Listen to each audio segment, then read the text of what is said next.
Welcome to the Circular Economy Show. I'm Lou, and today we're asking if any business, regardless of sector, can regenerate nature. For our guests from Microsoft, the answer is a resounding yes. And we're going to hear more about their journey towards the circular economy and project design data centres that enhance ecosystem services. I'm joined by Kaitlin Chuzi, who is Microsoft's Director of Biomimicry, and Alessandra Pistoia, who leads Microsoft's Circular Economy program. Now, many of our listeners will know that data centres are warehouse-sized facilities that hold the servers that create the cloud where much of the data from our digital activities is stored. So, my first question to Kaitlin was, what is a regenerative data centre?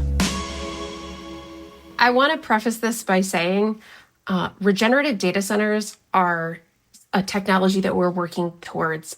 It's a big idea that's going to take a lot of people to accomplish. But when we think about a regenerative data center, it's about designing a data center that's not only a hub of cutting edge IT, but is also a sanctuary for biodiversity. It's about a data center that takes into account its environmental footprint, and it actively contributes to the restoration and enhancement of the natural environment. So it goes beyond traditional sustainability by incorporating additional principles, things like biomimicry and ecosystem dynamics, in order to create a positive impact on the footprint where it sits and also the ecosystems around it. So this is going to incorporate things like energy efficiency and renewable energy use. It involves, high productivity water stewardship, biodiversity enhancement, things like waste heat reuse and ecosystem integration. But it also incorporates other things like waste circularity and community engagement. So nothing in nature exists in isolation, and neither do regenerative data centers. We have to take into consideration not just their local footprint, but also the broader local context and the communities where they sit. So as kind of a high-level overview, but it gives you an idea of the different pieces and parts that go into the creation of a regenerative data center.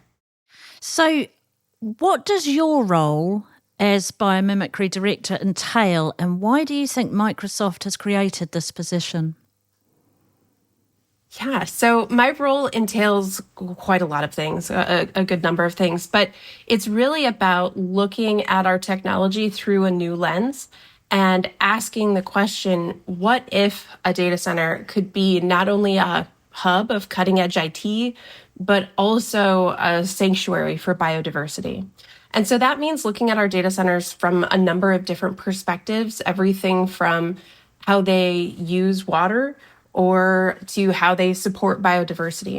And it's really important that Microsoft and any large data center company, any technology company starts looking through this lens, because the services that we provide are increasing in demand, and that's not going anywhere. So it's important that not only Microsoft as a technology company thinks about this, but any of our service providers, any of our competitors as well. This is something where we all, whether it's a technology company or any other industrial company, has to think about it in order to really make a difference and have a positive impact. Microsoft has data centres all over the world. So how different is this work comparatively, locally and geographically? That's a great question. And I want to take a quick step back, because I think it's important that we recognize that if we're going to change the way that we think about regeneration at a global scale, we have to also change the way that we think about technology. And so there's a kind of a shift in definition that I like to use to really flip this thinking on its head, which is, if we start thinking about technology as anything that frees an organism from its physical or mental limitations, then we start to see that humans aren't the only organism that create technology. And so we can actually start looking to the natural world for other examples of technology that give back and create regeneration. So let me give you an example, because I know this sounds pretty abstract. But if you think about bird nests, right? Bird nests are a way that they can raise their young, keep them secure and warm and happy and comfy, all within this built structure that is built using completely local, sustainable materials that, last appropriately for the life of the nest and the young. There's also examples like termite mounds that do passive cooling and evaporative cooling in order to keep the termite mounds a comfortable temperature for the termites year round, no matter how hot it gets outside. And then the last one that I like to use is ants have actually been farming for 50 million years. They've been cultivating a particular type of fungus that's not found in the habitat around them for 50 million years without the use of pesticides or fertilizers, right? And so we can actually leverage those same ideas in order to reshape the way that we think about technology. And that's how we're pulling that thinking into our data centers, to recognize that our technology, it's pretty amazing and it's pretty cutting edge, but it's not the only example of technology that's been created by nature. Because don't forget, humans are part of nature too. And so when we think about ourselves like that, we start to see our data centers just as a local representation of human technology in a given place. And we can start pulling from the natural lessons of the ecosystems where we operate. So we started by doing a pilot in the North Holland region in order to explore how green we could actually make a data center. How much could we restore the ecosystem next to a data center, which, given the underground utilities and the fact that data centers are created for reliability and security, dependability, and really high efficiency, it's actually surprisingly difficult to green a data center. But the work that we've done in North Holland has helped us to create a playbook that can be used in any other temperate region that has a similar climate to North Holland. So while the very specifics of plant selection will change, the general strategies, the principles, the guidelines, all of those things can actually be applied to any other data center that sits within a temperate region. So it takes just a small subset of solutions and a few pilots in order to understand how it works, in order to get this global scale impact across our data centers. So we can take learnings from one location and actually spread them across something like 43% of our other data center locations. So since that first pilot, we've actually created 6 different ecosystem playbooks to help with our data centers in other biomes, which are particular habitat types. So we're actually covering something like 90% of Microsoft's data center footprint with these design playbooks. Kaitlin has outlined a regenerative approach to data centre design that is implemented locally but has the potential to work across Microsoft's global infrastructure. I wanted to understand a little bit more of exactly what this looks like in practice. One of my favorite examples, going back to that North Holland region, is actually work that we've done in the community of Middenmeer, which is near our data centers. We partnered with a local organization called the Tiny Forest Initiative, where we worked to help fund the completion of these tiny forests. They're very small, something like 100 square meters, but they help boost biodiversity on a very small scale, but they become these, green refuges that students can actually go to in order to learn about nature and biodiversity. And it helps to create what we call pixelated healing, where you can start to see the natural habitat actually be restored and regenerated thanks to these well spread out tiny forests. And we've actually partnered with a local organization called Biomimicry Netherlands in order to host a biomimicry day so that local school children can actually learn about nature in these tiny forests in place. And so it's about working across scales, recognizing that the work that we do has a local impact, but everything that we do in one particular region can serve as a learning and a way of catalyzing the rest of the network. Alessandra drew parallels here between Kaitlin's regenerative data centre work and Microsoft's wider circular economy approach. I was just going to add a reflection as well. So part of my role leading circular economy for the organization is to make progress on our target within our operations to divert 90% of our operational waste. And to do that, we have reduction, reuse, and then recovery practices in play. And I just want to reflect that the approach that Kaitlin is taking on regeneration also really is parallel to how we think about operational success when it comes to circular economy, to the point where we take a like 80-20% approach, where 80% of what we do is a global playbook, if you will, whereas 20% is that localized specific adaptation that considers things like culture, what material recovery infrastructure is even available today, what materials does that site have access to. And the local aspect of that is so important, I think, for both of our work, because if we want these programs and projects to be successful in the long term, it has to land with the community and the people, as well as the local environment to support it. And I think that, like, if people who are listening to this are going to leave with one thing, I would say there's hope.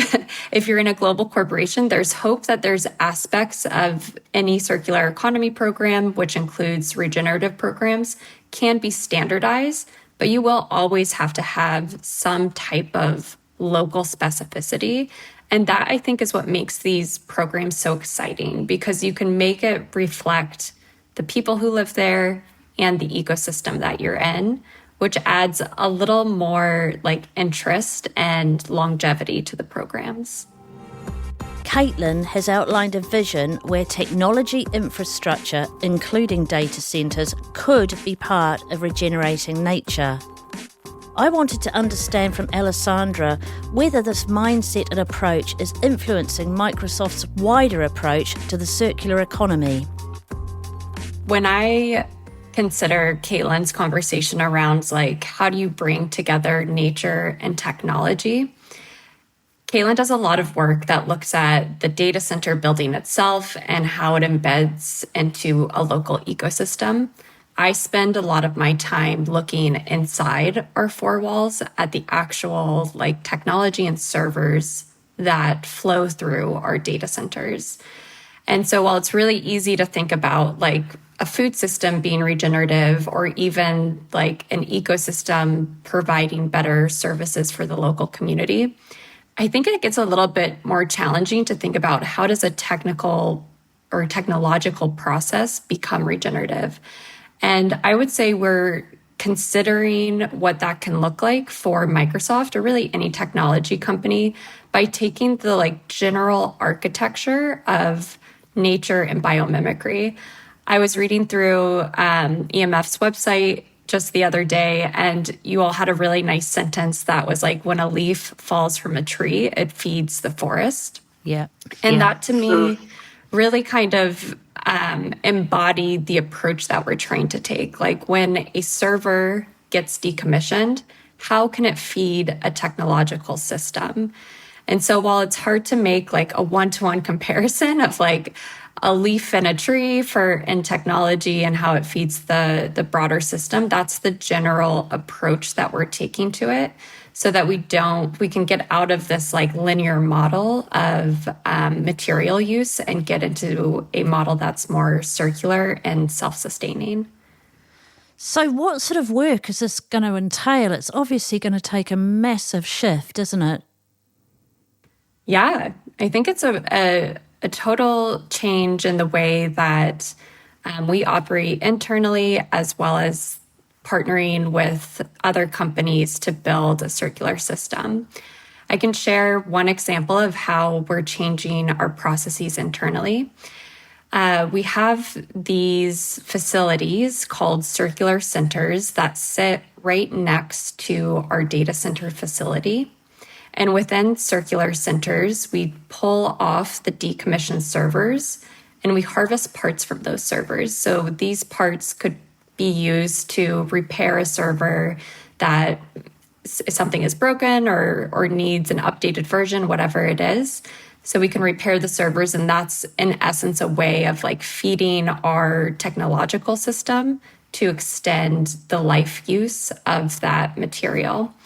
And then once we get to a point where we can't use any of the materials of that server, we will either give it back to a supplier, we'll sell it on a secondary market, we'll send it to an e-waste recycler depending on where it is in the stage of its life, it does go on to feed a broader technological system, which like the idea is that it ends up back in a technology supply chain or any supply chain so that materials continue to be circulated. It's a really important concept, this idea of regeneration, because we've been doing so much. We've had these linear extractive methods as a human species for a very long time. And so leaning into regeneration and recognizing that, there's a quote from Freud that says the absence of disease is not health. And I think the absence of negative impact on our ecosystems is not the same thing as a healthy ecosystem. And so regeneration and working in regeneration is how we actually get to that place. And it's not something that humanity has actively done post the Industrial Revolution, but it's something that we are learning how to do. And it's important that we do it so that we can stop having a negative impact on the places where humanity touches, but actually recognizing that any place that we touch, we can heal. And that's really the importance of regeneration. So how do you go about measuring your impact in this space and tell success stories that will drive internal buy-in? So we do it two different ways. I would say for the program that I lead, we in 2020 and in 2020, we set 10 zero waste targets. So these are quantitative, time-bound targets that address design, use, as well as end of life. So that full life cycle of materials across our operations, products, and packaging. I was mentioning circular centers before. We have a target related to circular centers, which is to reuse and recycle 90% of our servers by 2025. Last year, we are at 89.4%. So we're very close to meeting that commitment. And so that's just one example of how we're tracking progress. When we look at today we have 6 circular centers. Next year, we're going to add 2 more and expand 2 existing ones as well. So we have specific metrics as well for the circular centers that we are continuously tracking. And that helps us identify where circular centers are best suited because that program will continue to grow as our company does. But yeah, I would say primarily it's the public targets that we set. And we do annual reporting on those targets, and it really has helped the business stay focused on what's important to the company because there's a lot of, with regulation continuing to change, there can be a lot of distraction. And the targets that we set in 2020 really helped us anchor into where we're going to 2025 as well as 2030. And then I know, Kaitlin, you're measuring a whole other set of metrics in terms of our ecosystem. So maybe you can share a little bit more about that too. Yeah, I'd be happy to. So I really want to emphasize the importance of the work that Alessandra is leading. From a biological perspective, the waste cycle, humans call it the waste cycle, but it really is the nutrient cycle in nature. And it's so critical that we don't overlook that or see it as a waste cycle in the human sense. It really is a new, ever replenishing source of resources. And so, especially as humans are innovating this new technosphere that sits on top of the biosphere, we have to recognize that these things interact and that there is going to be an interplay between technology and nature. And so kind of in parallel to that, one of the ways that my team is working to measure our impacts is working in partnership with the Microsoft Premonition team.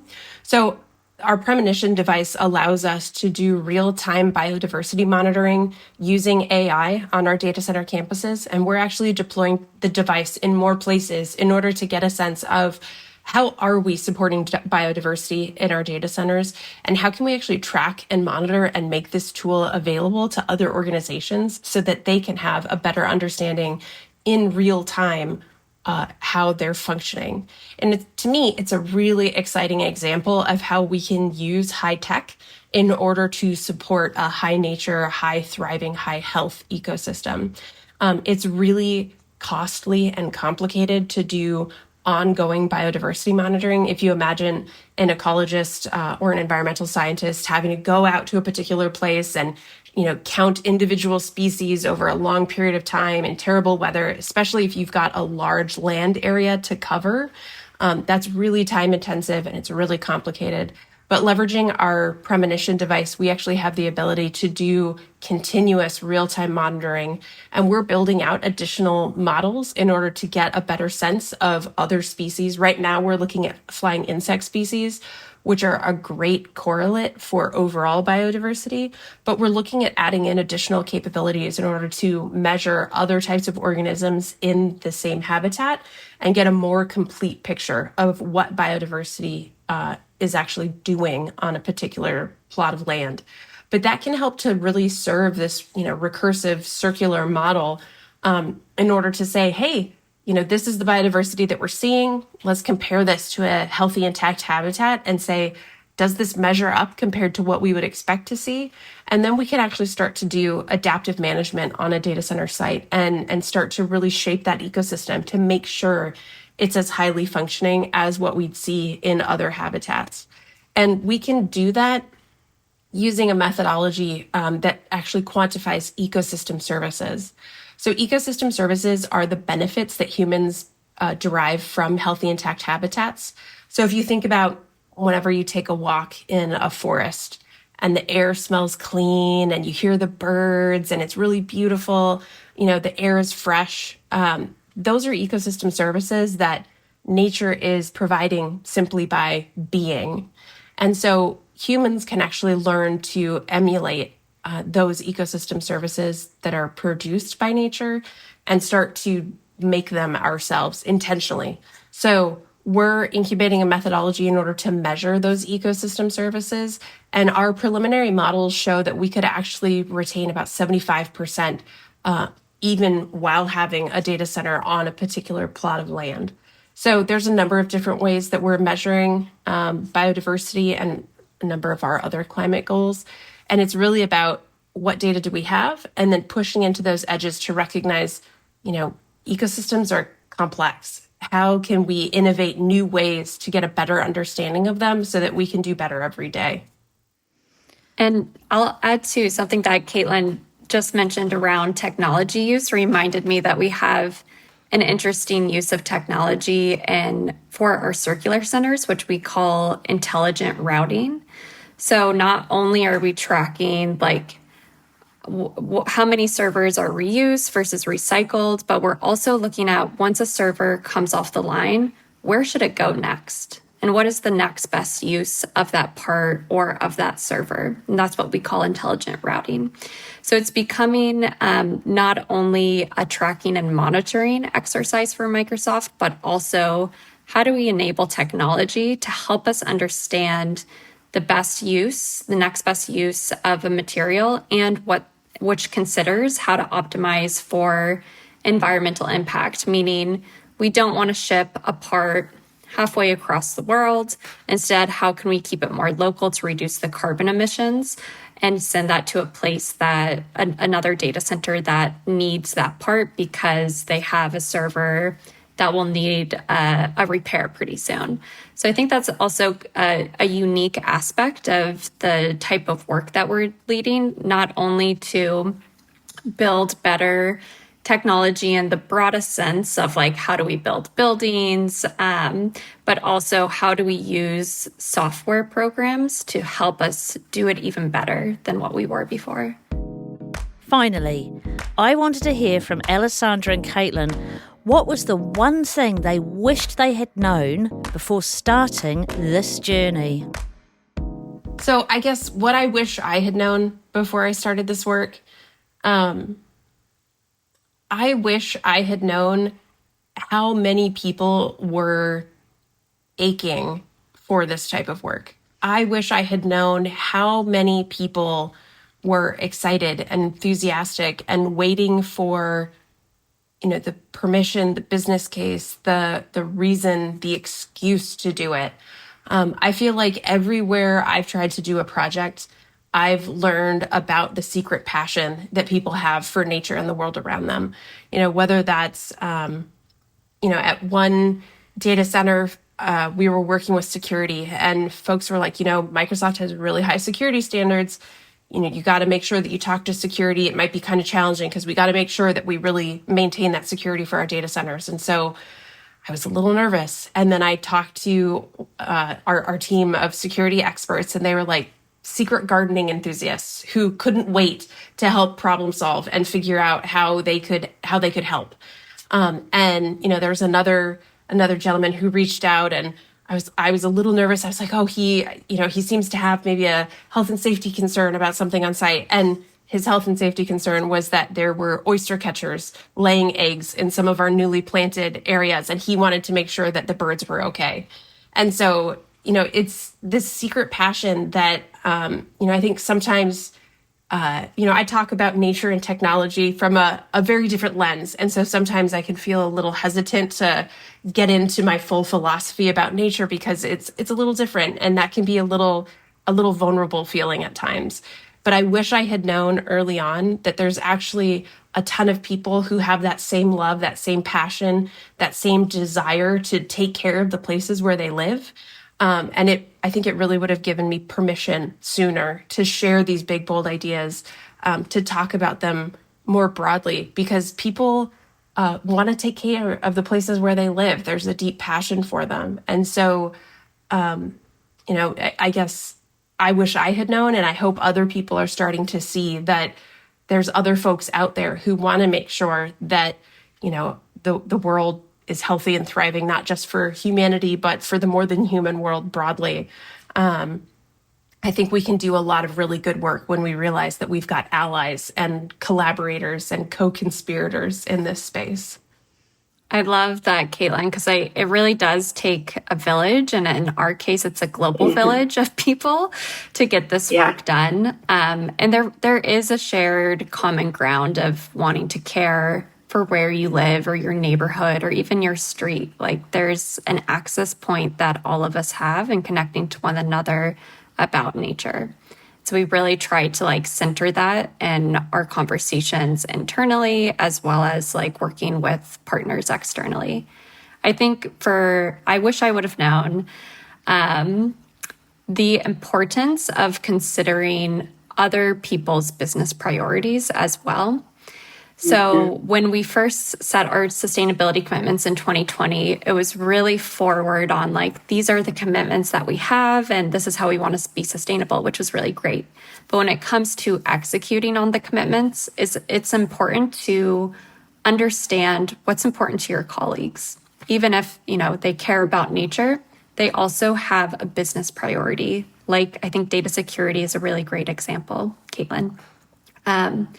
And when we were proposing the Circular Center program, we showed how circular centers could not only be good for sustainability, but actually helps us improve data security.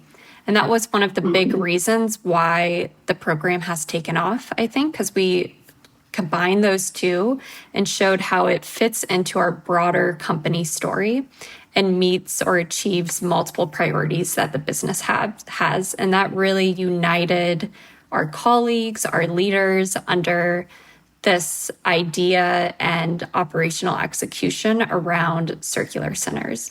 So I would say understanding the connection of yes, sustainability, and also how do you work with your colleagues to help them achieve their priorities, and that will help smooth the path towards a successful execution. Thanks, Kaitlin, and thanks, Alessandra. And of course, thank you for listening to this episode of the Circular Economy Show. Please do leave us a review so that others can discover the podcast. Join us again for more on the ever-evolving world of the circular economy.